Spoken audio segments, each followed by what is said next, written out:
Oi, gente, tudo bem? Boa tarde. Vou compartilhar uma coisa com vocês. Não sei se eu vou colocar isso aqui, acho que nos relatos.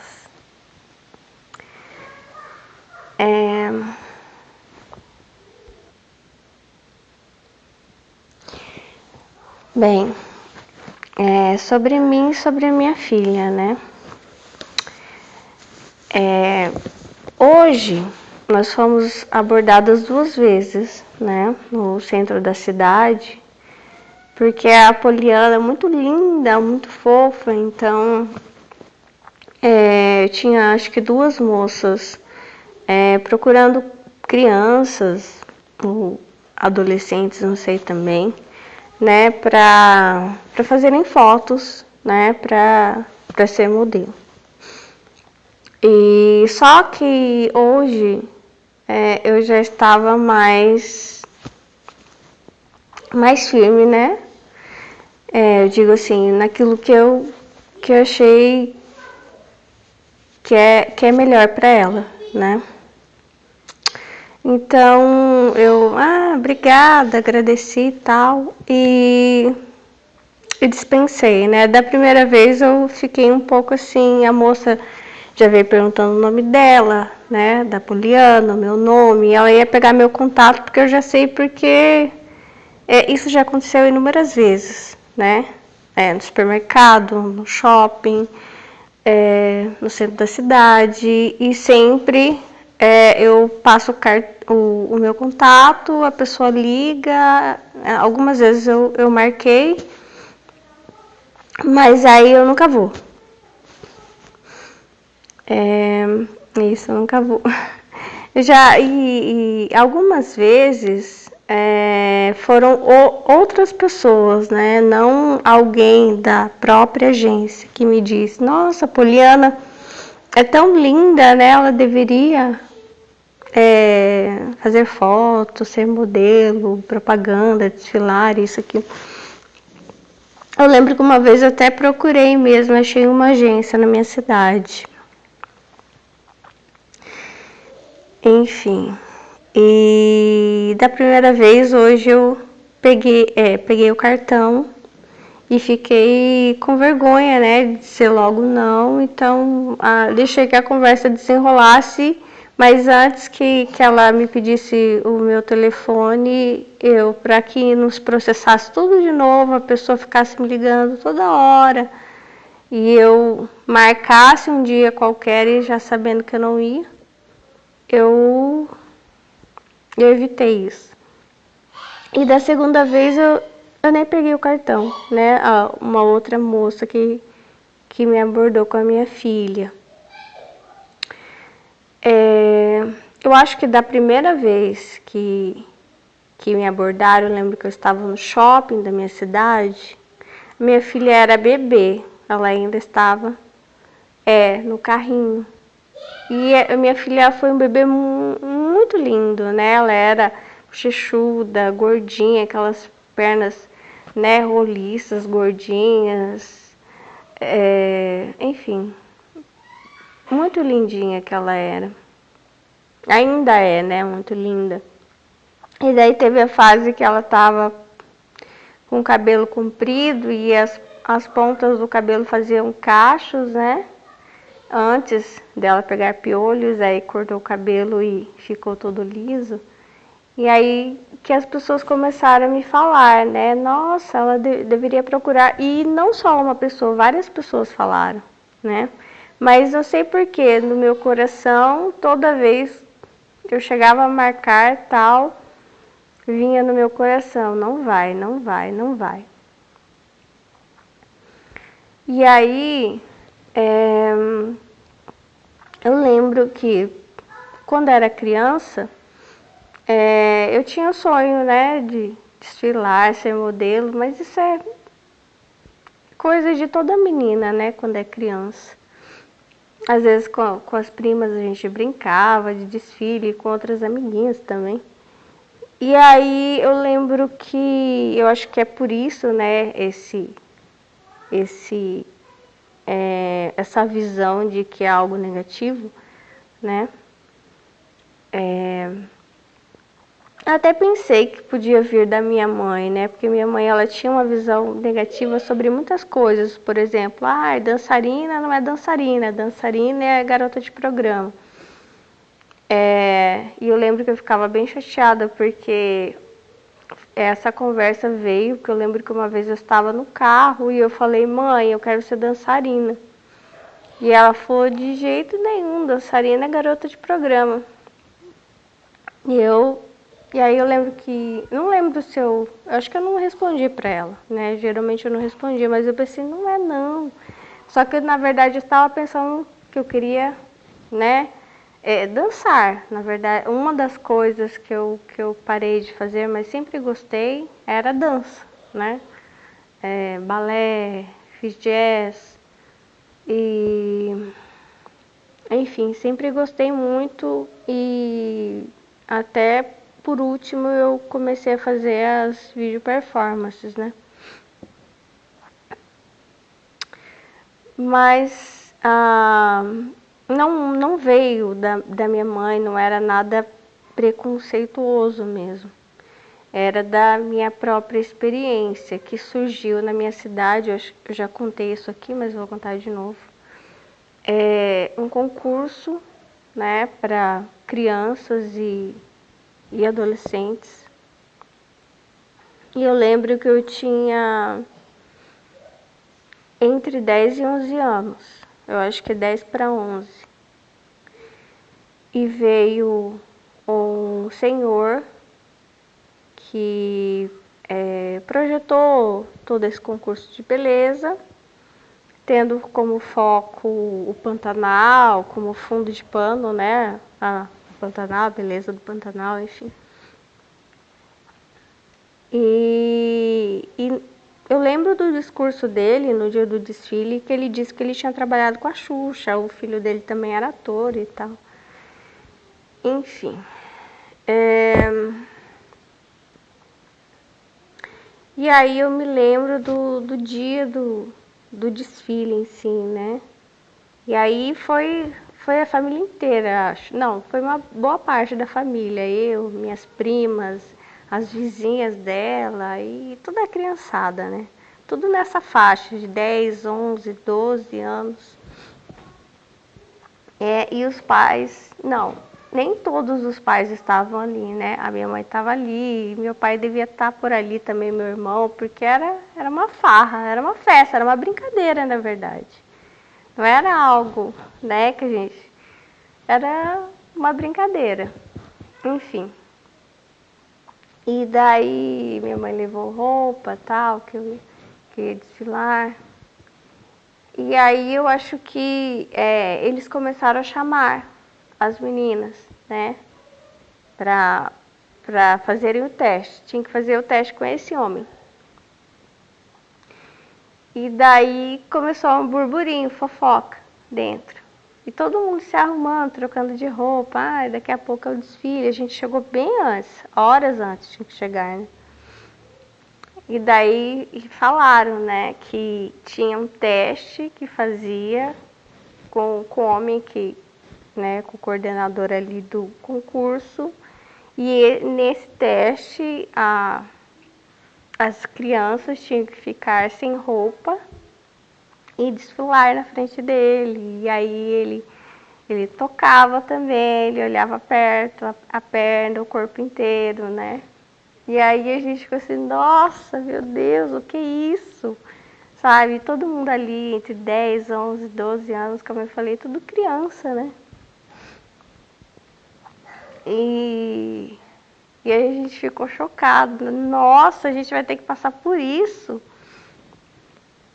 E daí minha mãe já falou assim, não, eu vou com você. Na verdade já tinha que ir embora, né? Nesse momento, acho que não era nem o momento de ter continuado com aquele concurso, mas naquela época, acho que era 1991, por aí, 1992, enfim, todo mundo ali meio ingênuo também, ninguém falava sobre pedofilia, ninguém conhecia essa palavra, né? E aí a minha mãe foi comigo mesmo, né, para fazer o teste. E aí eu tive que desfilar na frente dele. Daí eu lembro que ele veio só me olhar de perto, ele realmente me olhou de perto e, enfim, foi meio estranho, mas depois teve o desfile, né? E aí tinham 3 colocadas. As 2 primeiras, elas eram mais velhas, não eram crianças, eram adolescentes. E a terceira era uma criança, que era uma colega minha, que tinha também entre 10 e 11 anos. E as colocadas, elas iam ganhar, não sei se iam ganhar algum prêmio, alguma coisa, e ia fazer o book, né? E esse book, ele tinha como fundo o Pantanal, a beleza do Pantanal. Só que o problema é que a beleza do Pantanal era em relação à mulher do Pantanal. Só que ninguém ali era mulher, era todo mundo criança, né? E só que as que ganhassem, ainda bem que eu não ganhei, né? Minha mãe não ia deixar fazer aquelas fotos. Eram todas fotos sensuais, com pouca roupa, né? Mostrando as partes do corpo, né? E vendendo isso, né? Não sei quem quer comprar aqueles catálogos. Enfim. E a terceira colocada foi justamente a criança que foi sem a mãe, sem os pais, e fez o teste ali, tirou toda a roupa, enfim, eu não sei o que aconteceu com aquela menina, né? Mas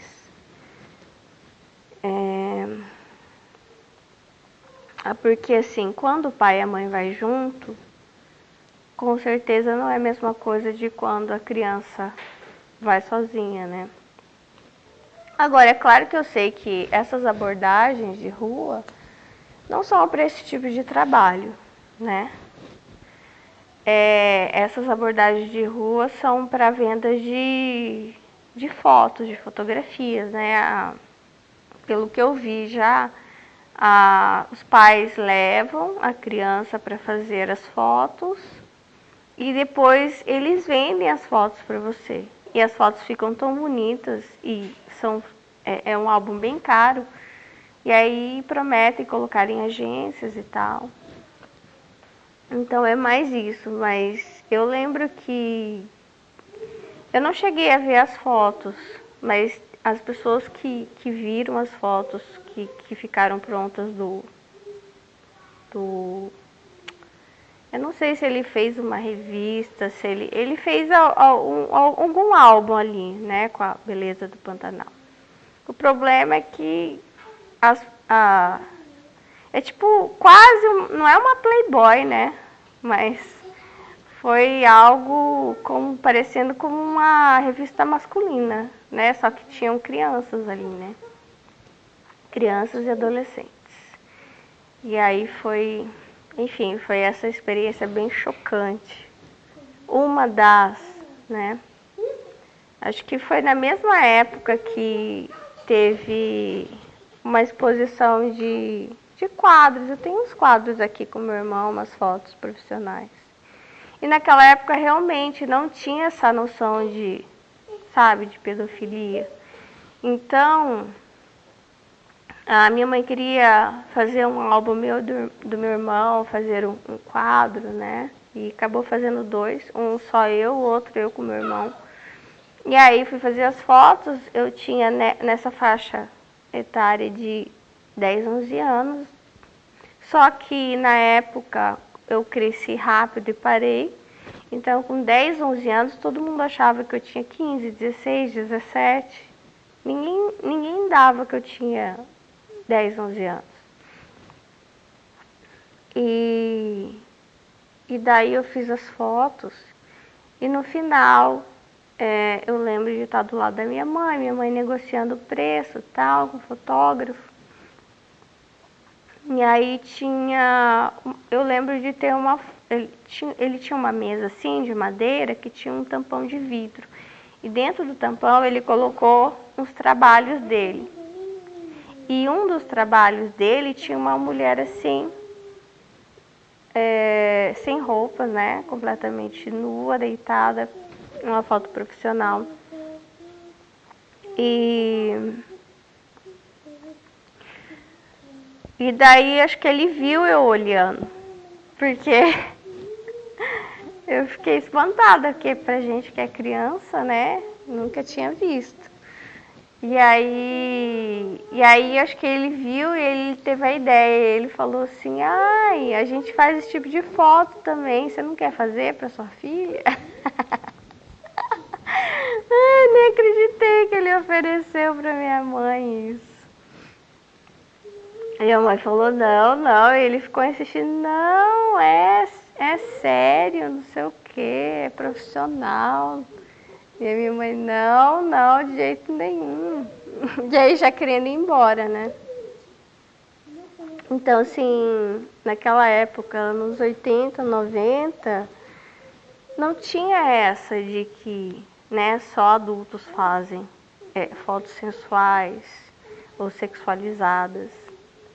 As crianças também, pelo jeito, faziam, né? Porque se teve oferta e também os desfiles, né? Enfim, então eu acho o mundo da vaidade bem perigosa, né? É muito sutil entre um trabalho sério e uma prostituição, né? Enfim. E eu acho que ninguém tenta se prostituir, né? Eu acho que toda pessoa que entra no mundo da moda entra como um grande sonho de menina, né? Como, é uma brincadeira, né? O pai e a mãe levam, não sei o quê, eu acho que vai ficando sério. Eu acho que quando as pessoas começam a se prostituir, e eu acho que elas começam a se drogar justamente por isso, né? Porque acho que a droga, ela e o álcool suavizam um pouco a sensação de estar sendo roubada, né? Porque não há o consentimento em relação ao seu corpo, ele nunca pode ser vendido, né? Então, assim, a busca pelos vícios é sempre uma forma de não sentir aquilo que está fazendo, e a consciência fica falando, está errado, né? Não está bom para mim. Até porque eu acho que o corpo da gente, ele tem uma linguagem e a nossa consciência sobre ele é outra, né? A pessoa, por exemplo, ela pode pensar, não, mas eu sou muito bonita, eu tenho que aproveitar para fazer dinheiro enquanto sou bonita, eu sou jovem. Isso é o cérebro tentando racionalizar a consciência sobre o corpo. Outra coisa é o próprio organismo que vai buscar meios de não ficar tão sóbrio ou tão sóbria para não sentir os impactos de que, de verdade eu não quero, entendeu? Para que elas, né, eles também, né, não fiquem sóbrios, quer dizer, não quero estar sóbria, não quero estar acordada, quero estar meio dopada, porque não é o que eu quero. Quer dizer, não tem consentimento. E eu acho um caminho sem volta, né? Tem volta, sim. Mas, principalmente quando a pessoa está ganhando muito dinheiro, o dinheiro, ele sempre dá a sensação de que o negócio está correto. Sempre dá a sensação, né? Mas quando a pessoa, como eu disse, né, o organismo, ele começa a buscar meios de não estar tão acordado, sabe? Porque isso fere a dignidade da pessoa, né? Com certeza. Então é isso. Essa minha experiência da infância é chocante isso, né? Ainda bem que hoje as pessoas já falam mais sobre isso. E bom, é isso. Tchau. Deus abençoe vocês.